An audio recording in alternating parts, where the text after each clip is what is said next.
Yaani mimi msimu unanikera. Yaani kimemesi na mama. Kwenye kupigiana tena sisikii. Jamani msimu hapana jamani. Hapana jamani. Mimi msimu wa kupiga tu. Penzi. Jamani babe. Mambo. Nakumisi sana mpenzi wangu. Sasa ile ahadi ile ambayo nilikuwa nakuahidi kila siku. Sio mwisho wa mwezi. God have mercy upon us. Wewe. Macho matatu. Simu ya ndoto zako mpenzi wangu. Kila siku nakusumbua.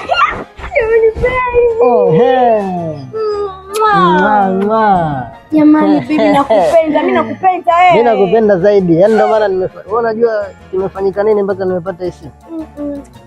Vingine vielezeke lakini ndio hivyo. Nakupenda mpenzi wangu, umejua kunifurahisha. Sasa huyo Zuena atanikoma na hii simu. Umeniambia macho mangapi? Matatu. Unayaona hapa. Unayaona nipa nini? Ushaelewa nafikiri. Sasa macho matatu hivi. Sasa babe, mimi simu langu ninaliuza. Maana linanikera. Hapa yenyewe umewahi tu. Nilikuwa nataka nilibonde, nilisema sasa hivi nataka niuze. Hii simu mbovu ambayo ulikuwa unaitumia? Ndio nataka niuze. Unataka kuuza? Kwa sababu nimekupa hii. Jamani simu nzuri hapa macho matatu ninayo, kwa nini angaika na simu mbovu? Sasa tukiachana utatumia nini? Tukiachana unatumia simu gani?